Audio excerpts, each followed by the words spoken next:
Okay, my loan has been approved, so I'm sharing the process कि मैं क्या process follow किया। I don't know everything about the loan, but मुझे जो बातें समझ में आई और जो मैंने ऑब्जर्व की मैं वो शेयर कर रहा हूँ।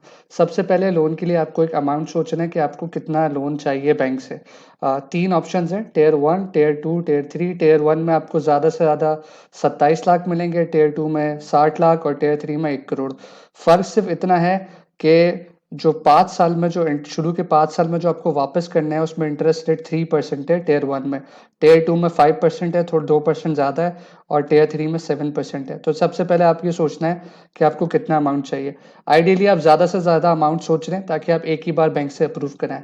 फिर आपने एक एप्लीकेशन बैंक से लेनी है, वो आपको हेल्प कर देंगे फिल करने में, कोई इतना मसला नहीं है।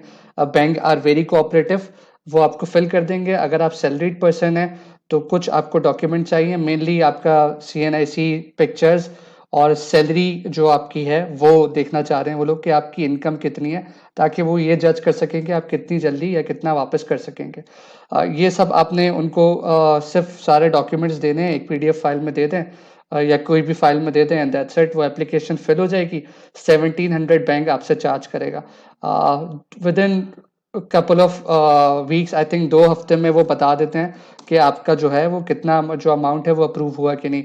मैंने उनसे कहा था 50 लाख रुपए, तो जैसे ही मैंने एप्लीकेशन फिल करी उन्होंने मुझे बता दिया भाई 50 लाख आपके अप्रूव हो गए हैं। उसके बाद मुझे देखना था फ्लैट। मेरे पास थे तकरीबन 3 महीने फ्लैट ढूंढ लूँ। अगर 3 महीने में नहीं ढूंढा मैंने, तो फिर क्या होता है कि आपको एप्लीकेशन दोबारा से सबमिट करने पड़ती है। आई डोंट नो 3 महीने या 2 महीने, but something like that. But खैर मैंने फ्लैट ढूंढ लिया। तो पहला स्टेप तो बहुत आसान था, लोन अप्रूव कराना बैंक से। जो असल प्रॉब्लम है वो ये है कि फ्लैट ढूंढना उतने बजट में। फ्लैट ढूंढने की दो मेन कंडीशन है। तो एक है प्राइमरीली कि वो सब लीज होना चाहिए। सब लीज फ्लैट होगा तो ही जो है वो बैंक अप्रूव करेगा। लेकिन एक और कंडीशन, दूसरी कंडीशन जब आ जाती है जब वो फ्लैट 2012 से बाद का, यानी कि 2013, 14, 15, उसमें आपको एक और कंडीशन फुलफिल करनी है। वो ये है कि बिल्डिंग का कंप्लीशन सर्टिफिकेट चाहिए, जो कि कराची में ऑलमोस्ट इम्पॉसिबल है। मुझे जो फ्लैट मिला वो इत्तेफाक से उसका कंप्लीशन सर्टिफिकेट था, वरना यूजली मिलता नहीं है। तो आइडियली आप 2012 से पुराने फ्लैट देखें। अच्छा, जैसे ही मैंने फ्लैट देख लिया मुझे पसंद आ गया। फ्लैट था 66 लैक्स का। सही है। अब 66 लैक्स देने कैसे हैं? मैंने बैंक से वर्बली पूछा, उन्होंने कहा भाई आपको समझ में आ रहा है तो आप टोकन दे दें। मैंने स्टेट एजेंट को 1 लाख रुपए दे दिए। उसके बाद स्टेट एजेंट ने मुझे सारे डॉक्यूमेंट दिए जो मैंने बैंक को दे दिए।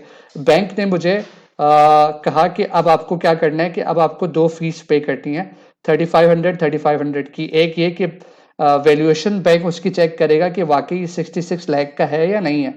दूसरा कि डॉक्यूमेंट्स इसके सही हैं या नहीं, यानी कि जो बिल्डिंग का कंप्लीशन सर्टिफिकेट है, सब लीज वगैरह, वो सब। तो ये उन्होंने इतने मुझसे चार्ज किए। जब डन हो गया तो उन्होंने कहा सही हम पेमेंट कर देंगे। लेकिन पेमेंट उन्होंने करनी थी 50 लाख। तो और फ्लैट 66 का था, तो मैंने 1 लाख दिए हुए थे, 15 और दे दिए। तो मैंने दे दिए टोटल 16 लाख रुपए। अभी बैंक ने कुछ भी नहीं दिया है। 16 लाख मैंने दे दिए। सही है। अब रह गए 50 लाख। 50 लाख बैंक ने बोला कि अब आप काम ये करें कि आप जो है वो इसका मॉर्गेज वो डॉक्यूमेंट बनवा लें। तो लॉयर के पास गए बैंक के, उसने 70,000 रुपए लिए, एक डॉक्यूमेंट दिया। वो डॉक्यूमेंट लेके ये DC ऑफिस आ गए। DC ऑफिस में आके रजिस्ट्रार के सामने जो है वो सब कुछ साइन वगैरह हो गया। बैंक ने 50 लाख रुपए पे कर दिए और मेरे स्टेट एजेंट ने मुझसे 2,30,000 रुपए लिए उसकी सबलीज कराने के, और मॉर्गेज की फीस थी 30,000।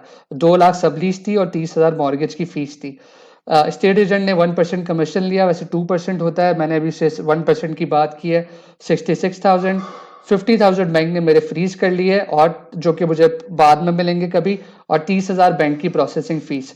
तो 66 लाख का फ्लैट था, 16 लाख मैंने दिए और 50 लाख बैंक ने दिए। लेकिन उस 66 लैक्स के अलावा ये खर्चा भी आपका आता है जो आपके पास होना चाहिए, जो कि तकरीबन मेरे केस में 4 लाख रुपए ऊपर लगे। तो मुझे 70 लाख का अभी तक ये फ्लैट पड़ गया है, और अभी मैंने शिफ्ट नहीं किया है, वो एक अलग है। तो ये आपको लोन देखने से पहले ये कंडीशंस सोचनी होंगी। मुझे सारे रूल्स नहीं पता, बट मुझे इतना पता है कि लोन बहुत इजीली मिल रहा है, कंसिडरिंग कि आपके डॉक्यूमेंट ठीक हो। मतलब अगर सैलरी पर्सन है तो मसला ही कोई नहीं है। और दूसरा ये कि आपकी इनकम क्या है। तो उस इनकम के हिसाब से आपको जो है वो लोन बैंक इशू कर रहा है, बट वो देना चाह रहे हैं। तो जो लोग भी स्पेशली रेंट पे हैं उनके लिए बहुत ही फीजिबल ऑप्शन है कि वो इस तरफ चले जाएं रेंट को छोड़ के।